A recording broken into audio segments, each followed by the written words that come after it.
Hey, welcome back to Guitar for Dummies Peer Tutoring. I'm Dan Wing, your peer tutor.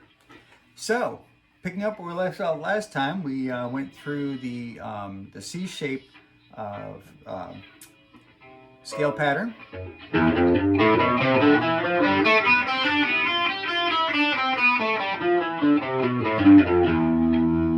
or in pentatonic.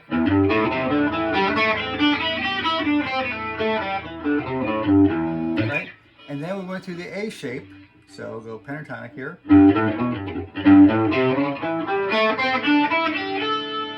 Or the diatonic.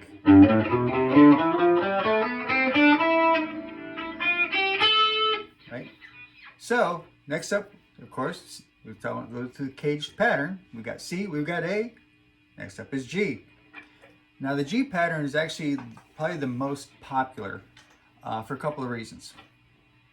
One of them is, so we started up here for the key of C, we're starting up here rooting on the 5th fret with your index finger through these 4 frets. And it's popular because you have 2 complete octaves right here in this one position. So let me demonstrate. C, start with C here. It says C, D, E, F, G, A, B, C. D, E, F, G, A, B, C.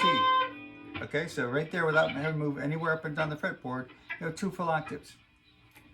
Another reason why it's so easy, why it's so popular, is you may recall from another lesson where I talked about scale patterns and modes. Well, I didn't talk about modes, but anyway, I talked about scale patterns, like natural major and natural minor.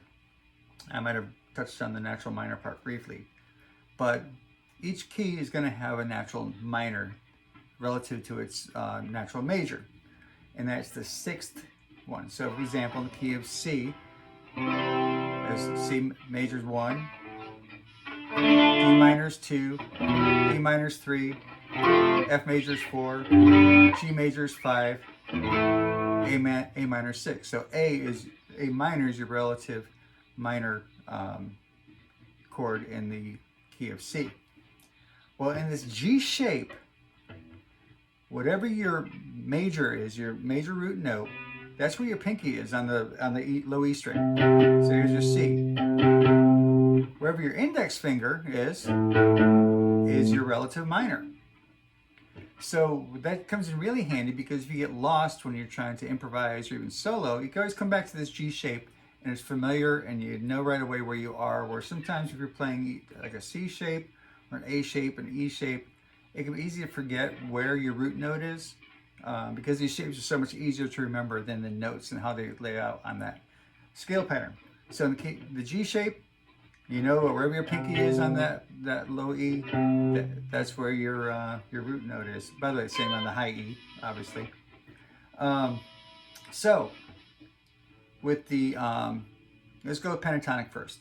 So you're going to play your first string, your first finger right here, so on the 5th fret. So 1, 4, and then 1, 3, 1, 3, 1, 3, 1, 4, 1, 4.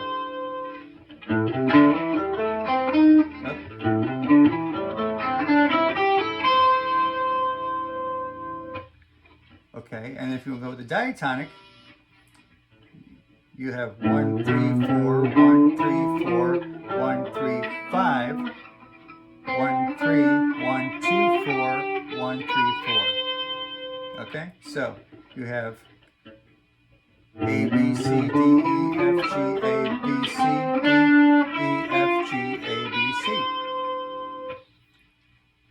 So there you go. I mean, it really is that simple.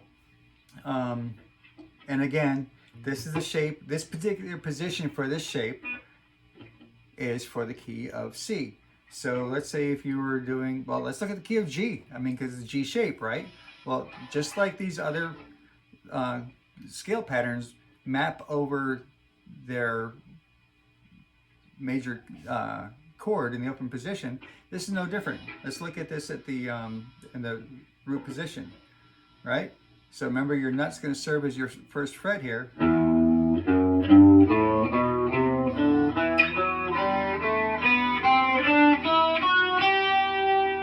same pattern, right? Or if the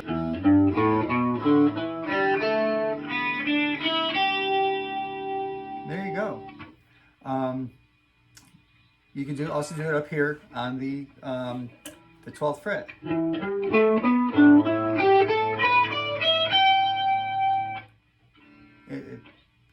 And of course, it works likewise for any other key. Suppose you were playing in the E major or the C sharp minor. It'd be rooting here on the 9th fret.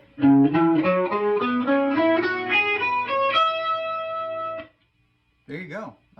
F, just do all that, just 1 fret up. Suppose you wanted to do B. Well, here's your pinky on that B on the low E, which is your 7th fret.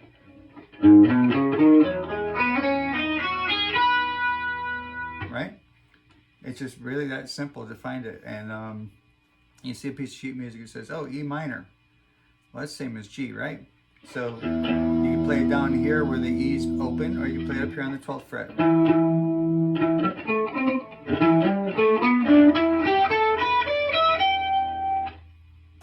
So yeah, there's really not much to say about this particular shape because it really is the simplest of all of them. So stay tuned. We'll be back next time. We'll go over the E shape.